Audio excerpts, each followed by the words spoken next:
لیکن مثلا میں یو ایس گیا کوئی 15 سال پہلے جب حالات بڑے خراب تھے تو انہوں نے مجھ سے کہا ان کی آفیشلز نے یہاں کیوں آئے ہو؟ میں کہا خواہشات پوری کرنے. کہا اچھا. میں کہا ہاں میں نے سنا یو ایس سب خواہشات پوری کر دیتا ہے. کہتے ہاں بتاؤ. میں کہا تمہیں رشیا چائنا اور انڈیا سب سپر پاور دوں گا, میری داڑھی سفید ہو رہی ہے اس کو روک دوں گا, یہ تو امپاسبل پھیل. میں کہا نو وریز. میں کہا میں بوڑھا ہو رہا ہوں مجھے جوانی بڑھاپا روک دو, امپاسبل پھیل. میں کہا میں بیمار ہو جاتا ہوں صحت مند, امپاسبل. میں غمگین ہوتا ہوں, امپاسبل. میں نے کہا میں مرنا نہیں چاہیے, امپاسبل. میں نے کہا یہ دنیا بنائی نہیں ہے خواہشات پوری کرنے کے لیے. خواہشات تو اللہ کہنے وَلَكُمْ فِيهَا مَا تَشْتَهِي أَنفُسُكُمْ, وہ تو موت کے بعد پوری ہوں گی.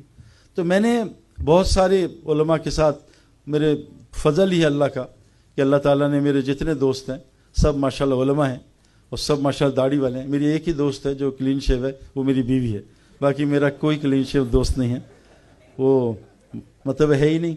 تو باقی میرے سب آس پاس بھائی سلمان آفتاب انہی سے نہیں چھوٹتے ہیں. وہ ہمارے ایک قصہ ہے کہ ایک شیر اور بلہ ساتھ ساتھ جا رہے تھے, تو بلے کی نظر, شیر کی نظر بلے پر, کہا تو میری شکل کا ہے, تو اتنا سا. کہا جی نہیں میں تو آپ سے بھی تگڑا تھا, کہ تبلیغیوں اور مولویوں نے میری ایسی کی تیسی کر دی. تو ذیشان بھی ہے میرے حصے میں, یہ اس کا بھی ہاتھ ہے لفظ میں. میں کہا کوئی ماڈرن ٹیچر ہو, یہ نکلا داڑھی والا, اس میں بہت سارے جواز سارے ہی ہیں ماشاءاللہ. تو شیر نے کہا اچھا چلو مجھے لے کے جاؤ, میں اس کی ایسی کی تیسی. کہا چلیں. تو کھٹکھٹا ٹک ٹک ٹک اندر سے نکلی جماعت والے, تبلیغی جماعت. کا کیا بات ہے؟ کہا تو نے اس کا کیا اشر کیا؟ کہا دفعہ ہو جا, تیرا اس سے برا کریں گے. کہا تیری ایسی کی تیسی, میں جنگل کا ہوں. کہا بادشاہ میں تو میں ہوئی. خیر اس نے کہا آؤ باہر لڑ لیتے ہیں. تو اب وہ تیار ہوئے لڑائی کے لیے. تو بندے نے کہا میں ذرا بازار جا رہا ہوں, واپس آ کے لڑیں گے. وہ کہا جا.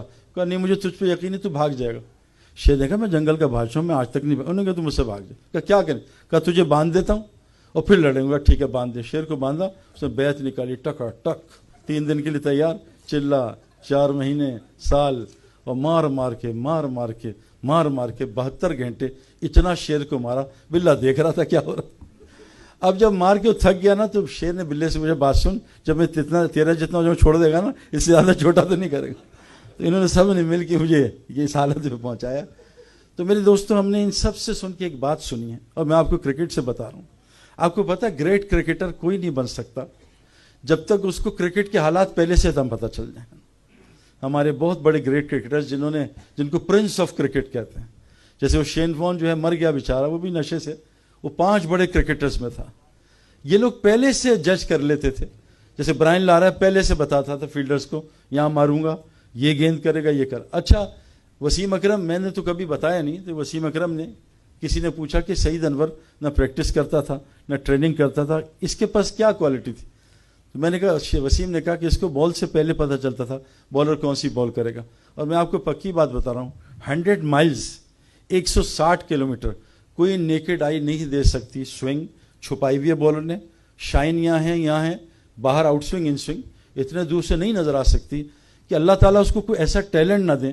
جیسے ہمارے سہیل خان ہیں, جنید جمشید کی کمپنی کے اونر ہیں, ان کا بیٹا جو ہے مولوی تاجیم صاحب کو بٹھایا, کہا کچھ سوچیں, اور لکھ لیا اور مولوی صاحب کی جیب میں ڈال دیا. جو مولوی صاحب نے لکھا تو جیب میں پڑا تھا نا, اس کو اللہ نے ٹیلنٹ دیا. تو جو گریٹ پلیئرز ہیں نا, وسیم اکرم گھاس اٹھاتا تھا, 3 دن میں میچ ختم ہو جائے گا, کہ وہی تھوڑی آتی تھی. تو ایک نظام ہے تقوینی نظام ہر فیلڈ کا, ایک ہے تشریحی نظام. یہ تقوینی نظام اللہ کچھ پہ کھولتے ہیں جو اپنی فیلڈ کے گریٹ بن جاتے ہیں, جو اللہ تعالیٰ جس کو عطا کر دیں وہ عطا کر دیں. تو وہ نظام چلتا ہے اس دل سے, یہ دل بتاتا ہے یہ کرے گا, ہے نا. آدمی شکل, میں بھی ڈاکٹر سے ملا مدینہ میں, 3 ڈاکٹر تھے, اپنی ایلوپیتھی کے ٹاپ تھے, لیکن طب نبوی پڑھی تھی. کہا سعید بھائی آپ ہمارے ساتھ کسی کو 1 گھنٹہ بٹھا دو, میں اگلے سال کی ایک بیماریاں 1 سال کی بتا دوں گا اس کو کون سے آنے والی ہیں. ہاتھ پکڑتے ہیں, نفس چیک کر کے بیماری بتاتے ہیں. میرے سامنے آپ بلہ پکڑ کے کھڑے ہو تو میں بتا دوں گا پلیئر کیسا ہے اور کون سا پلیئر ہے, بیک فٹ فرنٹ فٹ, ہر فیلڈ کی. اس فیلڈ کو سمجھنے کے لیے اللہ تعالیٰ نے ایک شرط لگائی ہے, افلم یسیروا فی الارض فتکن لہ قلوب یعقلون بها اور آذان یسمعون بها فانها لا تعمل الابصار ولکن تعمل القلوب التي فی الصدور. جب تک تم اللہ کی زمین پہ نہیں پھرو گے, نہ تمہاری عقل دل میں ہوتی, یاد رکھنا. انٹیلیجنس اور وزڈم میں زمین آسمان کا فرق, یہ انٹیلیجنس ہے. دنیا انٹیلیجنس میں اوپر جا رہی ہے, وزڈم میں نیچے, عقل اور ذہانت. تو جب تک تم زمین پہ نہیں پھرو گے, نہ تمہاری دل کی عقل کھلے گی, نہ دل کے کان کھلیں گے. اور غور سے سن لو, صرف آنکھیں نہیں بلکہ دل اندر سینے میں. اب یہ دل, اور اللہ فرماتے ہیں لا ينفع مال ولا بنون الا من اتى الله بقلب سلیم. نہ مال نہ اولاد، وہاں تو قلب سلیم. اور گریٹ پلیئرز میں آپ کو بتا رہا ہوں یہاں سے گریٹ ہوتے ہیں. دلیر، بزدل، یا یہاں کا بزدل یہاں کا دلیر. جب تک حضور صلی اللہ علیہ وسلم آیا کہ جسم کا ایک باڈی پارٹ ہے ٹھیک ہو جائے سارا باڈی ٹھیک ہو جائے گی. حکیم الحاجبان امریکہ کا بڑا باسکٹ بال پلیئر ہے، 7 فٹ کا ہے. تو فجر ہیوسٹن میں نے دیکھا، ملاقات کرائی. میں کہا تم فجر مسجد پڑھتے ہو؟ کہا شیخ صاحب obligatory. میں کہا اچھا. تو میں کہا کہاں سے آتے ہو؟ 40 کلومیٹر ڈرائیو کر کے فجر پڑھتا. ہم سے پڑوس میں نہیں جایا جاتا.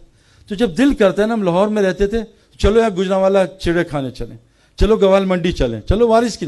میرا دل نہیں کر رہا نماز پڑھنے کو. اصل مسئلہ اللہ دل دیکھیں، حسلما فی الصدور، دل دیکھیں گے، تمہارے چہرے کو نہیں، دلوں کو دیکھتے ہیں. دل کا مسئلہ ہے. ایک بس گزارش کرنے آیا ہوں کہ آج جنرلی بیٹھ کے بہت افسوس ہوتا ہے لوگوں کی باتیں سن کے. اور ہمارے اسپورٹس میں بھی دل بننے کے 2 راستے تھے، ایک سننا اور ایک دیکھنا. جس نے پچ کے بارے میں سنا اور پچ کو دیکھا، یہ تو گیا، اس کا میچ گیا، میچ سے پہلے فیل، پھر اس کو اتنی سوئنگ ہوگی. میں نے 20 سال میں دیکھا کرکٹ میں کہ ایک گریٹ پلیئر آتا ہے، سوئنگ بند ہو جاتی. یہ کیا ہوا؟ ابھی تو بارش ہو رہی تھی. ہم نے ایک قصہ سنا، حضرت کعب پہ بارش نہیں ہوئی. فجی میں جا کے خود دیکھا. ہم یہاں مسجد کے ادھر ہیں، بارش، اور مسجد ادھر بارش نہیں ہو رہی. یہ کیا چکر ہے بھائی؟ اتنے سے فاصلے، 2 دروازے. تو ایک پلیئر کو سوئنگ اتنی اور کس کو سوئنگ نہیں ہو رہی، ماری جا رہا ہے. تو کیا وجہ ہے؟ انسان جیسا گمان کرتا ہے ویسا اللہ کرتے ہیں. ایک لڑکے نے دھاگا باندھا، پیر صاحب نے دھاگا دیا، ہر میچ میں 30 آؤٹ، وہ 30 رن 40 رن. کہتا سعید بھائی یہ دھاگا دیا پیر صاحب نے، ہر میچ میں 30-40 ہو رہا ہے. میں کہا ایک پنڈت ہے ہندوؤں کا، وہ سچن ٹنڈولکر کو دھاگا دیتا ہے، ہر میچ میں 300 ہوتا ہے، تو ہندو بن جا کے. تو جو آدمی دھاگے خدا بنائے گا اللہ اس کو دھاگے سے جوڑ دے گا. جو بت کے سامنے بیٹھا بت کے حوالے. ایک لڑکے نے تعویذ پہنا، میں کرکٹر نے سونا، میں کہا اتار دے حرام. اتارا، پہلے میچ میں پٹائی، دوسرے میچ میں پٹائی، تیسرے میچ میں تعویذ پہنا، پھر 5 آؤٹ کر دینا. تو تعویذ میں خدا چھپا تھا. تو میں آپ یوتھ کو خصوصاً یہ بات بتانا چاہتا ہوں کہ جو آدمی سنتا ہے یہ جو ہے نا، یہ اچھی چیز بھی ہے، بری نہیں ہے. لیکن گاڑی آپ کہاں لے جا رہے ہو؟ سینما یا مسجد؟ گاڑی تھوڑی غلط ہے، یہ فائدے بھی دے رہی ہے. تو جب آدمی اللہ کے غیر سنتا ہے، جو آج ہم سن رہے ہیں، اور جب اللہ کا غیر سے دنیا کو دیکھتا ہے، دل میں کان اور آنکھ کی باتیں اندر جاتی. اس لیے اللہ نے قرآن میں کہا ہے نبتلیہ فجعلناہ سمیعا بصیرا. ہم نے امتحان کے لیے آنکھ اور کان دیے. بڑے خطرناک امتحان ہے. میں آپ کو بتا نہیں سکتا. یہ کان اور آنکھ کو آپ صرف عورتوں سے بچا لو، نامحرم سے. آپ کو میں بتا نہیں سکتا. یہ جو جماعت میں نکالتے ہیں نا، ایسے نہیں نکالتے. اصحاب کہف نے اپنا شرک کا مول چھوڑا تو اللہ نے اس سے ہمارا سارا نظام سمجھا دیا. ایمان فوراً بڑھا دیا، ان کا ایمان بڑھا دیا، اور دنیا کے سارے کام آسان، اور اپنی رحمت کو نشر کر دیا. صرف اپنے ایمان کو بچانے کے لیے سوئے ہیں. تو کیوں نکالا اللہ تعالیٰ نے؟ تو میری گزارش یہ ہے کہ یہ جو کان اور آنکھ آج کل بہت غلط انفارمیشن. دیکھو گولی کی طاقت بندوق میں ظاہر ہوتی ہے، ہاتھ کی گولی چوہا نہیں مار سکتی. سم کی طاقت موبائل جیک میں ظاہر ہوتی ہے نا، ورنہ ہاتھ کی سم کچھ نہیں کر سکتی. یہ جو کلمہ دیا نا لا الہ الا اللہ، یہ اتنا طاقتور ہے، کائنات میں کوئی چیز اس کا مقابلہ نہیں. ساری کائنات ایک پین میں رکھو، یہ کلمہ اڑا کے پھینک دے گی. لیکن کلمے کی طاقت دل میں ظاہر ہوتی ہے. ہم یہ ڈیمانڈ کر رہے ہیں جس پہ نبی صلی اللہ علیہ وسلم کی سب سے زیادہ محنت لگی. 13 سال نہیں 23 سال. 13 سال تک اتنا ایمان بنا تھا، یہ چھوڑ دیں. 23 سال بعد ایمان بنا کہ جان مال سے حج کریں. 22 سال بعد ایمان بنا کہ سود چھوڑ دیں. تو ایمان بڑھا دیں. ایمان کی محنت کبھی نہیں چھوٹی.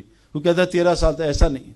تو یہ دل میں جب جائے گا کہ کلمہ لا الہ الا اللہ، پھر دیکھو یہ جسم تو بنا اسلامی. مجھے داڑھی رکھنے میں واللہ کوئی تبدیل، کوئی مسئلہ نہیں. حالانکہ میں تو اکیلا تھا، میں تو اس وقت کرکٹ میں کوئی بھی نہیں رکھتا تھا. کوئی مسئلہ نہیں داڑھی رکھنا. یہ حاشیہ معاملہ اتنا بڑا کریئر ہے، اور کہہ رہے ہیں جی شراب کا اسٹیکر لگاؤ گا، دفع کرتا ہوں، لعنت بھیجتا ہوں کرکٹ کو. اور کیا ایمان والا ایمان یہاں تھا نا. ہم بنے اسلام کے لیے. اللہ نے اسلام فطرت ہے. کیوں نہیں چل پا رہے؟ کیونکہ جب آدمی بیمار ہو تو اینٹی بائیوٹک اچھی لگتی ہے، حلوہ کڑوا لگتا ہے. ہمارا دل بیمار ہے، اس لیے دنیا میٹھی. جس دنیا کو اللہ کہہ رہے ہیں لا تمدن عینیک الی متعنا، اے نبی اس گھٹیا دنیا کو آنکھ اٹھا کے نہ دیکھنا. دنیا کا اردو کا مطلب، اچھا یہ جو مولوی فضل سبحان کہہ رہے تھے نا، یہ میڈیا پہ نا یہ آپ کو لوگ گمراہ کر رہے ہیں. عربی کی اردو ٹرانسلیشن ہو نہیں سکتی. مولوی صاحب وہ سیال کوٹھی بھائی، چائنا مین کی اردو کرو. چائنا مین کرکٹ میں گلفظ ہے چائنا مین. کس کو پتا بھائی؟ سلمان بھائی بتائیں گے چائنا مین؟ آپ کو پتا ہے چائنا مین کون بتائے گا؟ ہاں جی الٹے ہاتھ سے. یہ مولوی 2 نمبر لگ رہا مجھے. ہاں یہ کرکٹ بھی کھیلتا. چائنا مین ہے. چائنا مین کی اردو ہو سکتی ہے؟ اچھا بتاؤ انگلش میں اس نے مجھے ٹوپی پہنا دی، کون بتائے گا بھائی؟ مولوی صاحب بتاؤ. نہیں، وہ عربی کی اردو ٹرانسلیٹ. میں نے بھی بڑی کوشش